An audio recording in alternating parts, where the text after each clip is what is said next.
हम सभी स्वस्थ और निरोग रहना चाहते हैं। स्वस्थ कैसे रह सकते हैं? जब जिस तरह से हम बने हैं, अगर उस स्थिति को हम मेंटेन रख सकें, तो ये जरूरी है कि हम जाने कि हमारी इन्नेट प्रकृति क्या है, मौलिक प्रकृति क्या है, जिससे हम बने हैं। और प्रकृति को जानने के लिए हमें यह जानना जरूरी है हम कैसे बने। हम सभी जानते हैं कि मनुष्य शरीर पंच महाभूतों से बना है। पंच महाभूत क्या है? पृथ्वी, जल, अग्नि, वायु और आकाश। तो हर एक में कुछ प्रतिशत हर एक का तत्व विद्वान है, हर तत्व विद्यमान है। कुछ प्रतिशत पृथ्वी है, कुछ प्रतिशत जल है, कुछ प्रतिशत अग्नि है, कुछ प्रतिशत वायु है, कुछ प्रतिशत आकाश है। किसमें कितना तत्व है, इसके जानने के लिए पहले हम समझें कि तत्व है क्या और किस तरीके से हमें प्रभावित करते हैं। हमारे पृथ्वी तत्व क्या है? Solidity and stability. हमारे अंदर सॉलिडिटी और स्टेबिलिटी हमारे अंदर के पृथ्वी तत्व से आता है। जिसमें पृथ्वी तत्व ज्यादा है वो ज्यादा सॉलिड होगा, ज्यादा उसमें स्टेबिलिटी होगी, उसकी फिक्सिटी भी बहुत ज्यादा होगी, उससे परमानेंस भी आएगा। और ये सब चीजें किसमें होती है? स्ट्रक्चर में। तो हमारी स्ट्रक्चर किसके कारण है? पृथ्वी के कारण। और स्ट्रक्चर में कैसे बनता है? हमारी muscles, bone, skin, tissues, nails, hair, इन सब के कारण ही हमारा स्ट्रक्चर बनता है। तो ये स्ट्रक्चर के लिए जिम्मेदार कौन है? हमारा पृथ्वी तत्व। और पृथ्वी तत्व के कारण ही हमारा मन जो है स्टेडफास्ट, एक दृढ़ता आती है मन में, हमारी मेमोरी भी अच्छी हो जाती है, हमें मोरल स्ट्रेंथ आता है, नैतिक शक्ति आती है। और पृथ्वी तत्व जिसमें होगा महत्वपूर्ण होगा, जो पृथ्वी तत्व प्रधान होंगे वो लेबर वर्क में रुचि रखेंगे, वो लेबर परिश्रम करने से कभी कतराएंगे नहीं।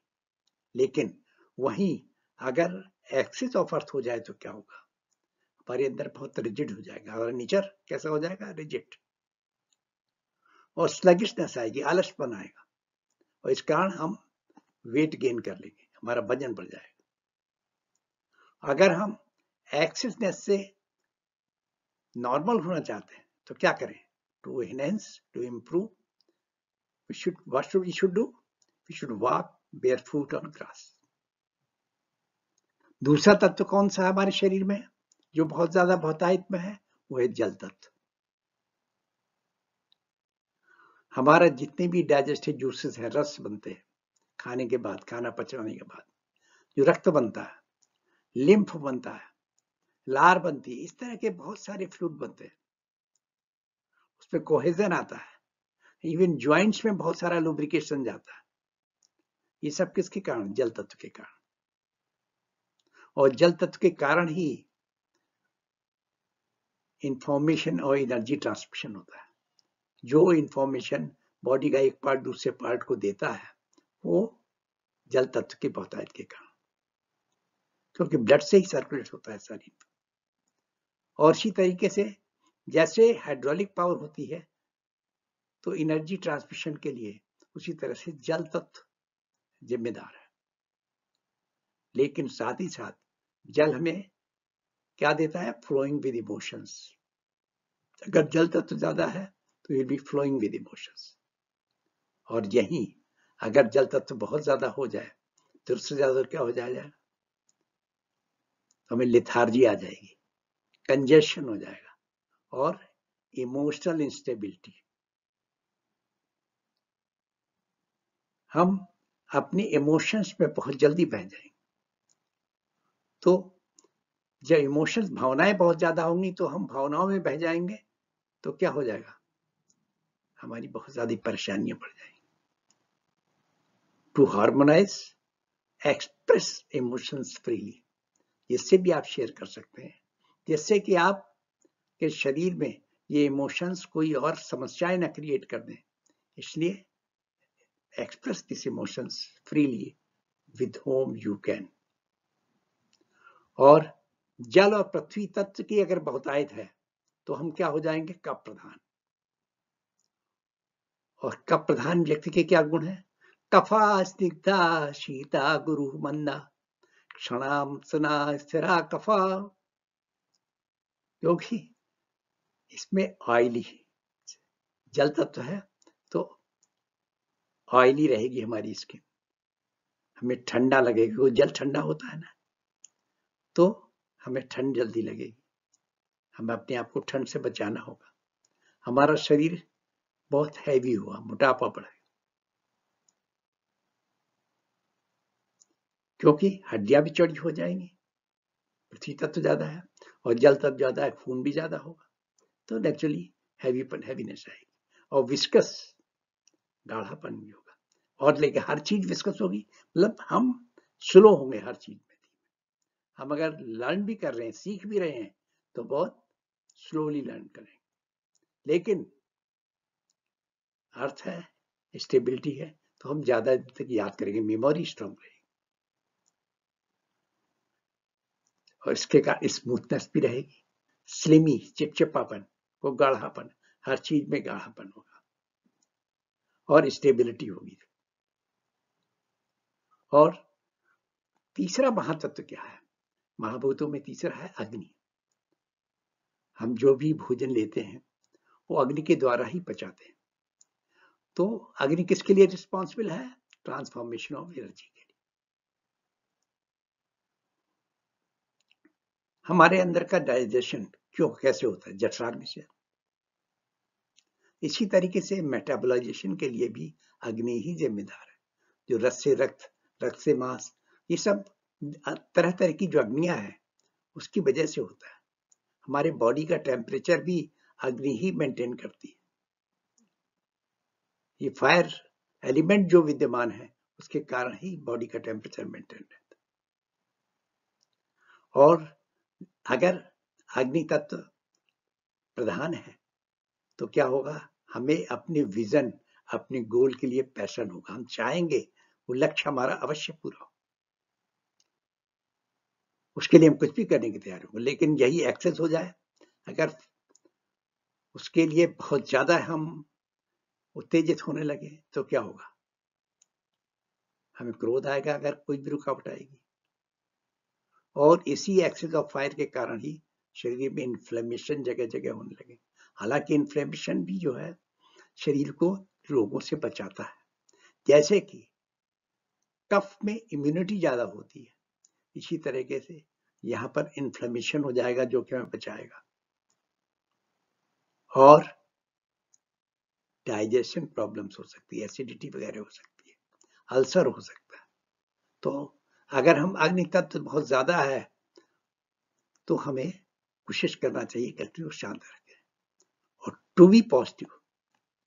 अगर हम हमेशा पॉजिटिव रहें, कोशिश करें कि निगेटिविटी में न जाए, तो क्या जरूरी है कि हमें अपने अंदर थोड़ा डिटर्मिनेशन रखें, हम जो निश्चय करें वो पूरा करें और अपने लक्ष्य के प्रति फोकस रखें। और इन्हीं अग्नि और जल तत्व, ये दोनों से मिलकर बनता है पित्त। और पित्त में एक सुदृढ़ शरीर होगा, क्योंकि जल तत्व और अग्नि तत्व दोनों ही इस तरह के तत्व विद्यमान हैं जो कि शरीर को सुदृढ़ बनाते हैं। पित्त के गुण क्या है? पित्तम सस्नेह तीक्ष्ण उष्णम लघु विश्रम सरम द्रवम। तो पित्त क्या देता है?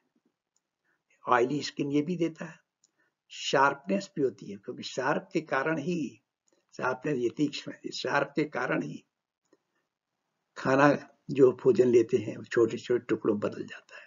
और उष्णम जो जठराग्नि है वो इसी वजह से, और लघु, और इसके कारण थोड़ा लाइटनेस रहती है। तो इसका मतलब है पृथ्वी की तरह हैवीनेस नहीं आती, लाइटनेस रहती है, चीजें क्लियर होती हैं, हम चीजों को देख सकते हैं, इसलिए हम फोकस भी कर सकते हैं बहुत अच्छी तरह। लेकिन फ्लैशी स्मेलिंग होती है, थोड़ी हमारे पसीने में, स्वेटिंग में एक स्मेल सी आती है, स्प्रेडिंग एंड लिक्विड।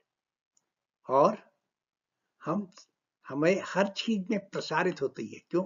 हर चीज फैलती सी है, क्योंकि जल भी तत्व भी फैलता है और अग्नि तत्व भी तीनों तरफ जा सकता है।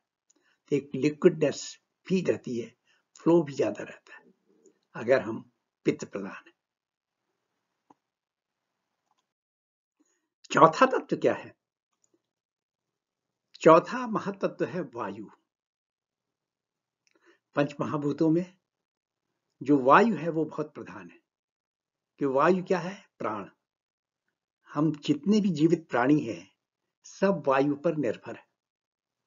और वायु हमारे शरीर को क्या देता है? मूवमेंट। हवा के कारण ही चलते हैं।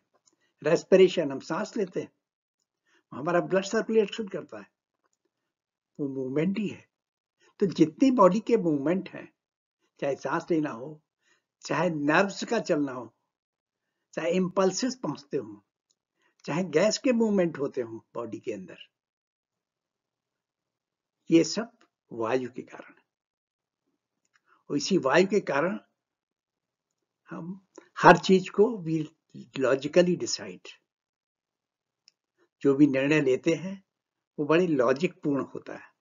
तो हमारे जो मेंटल स्टेटस लॉजिकल होता है वो वायु के कारण है। और वही अगर एक्सेस हो जाए एयर की तो क्या होगा? हम एक लॉजिक से दूसरा लॉजिक निकालने लगेंगे, यानी कि चिंताग्रस्त हो जाएंगे, हमें नर्वसनेस आ जाएगी, हमारे बहुत सारे डाइजेस्टिव इश्यूज हो जाएंगे।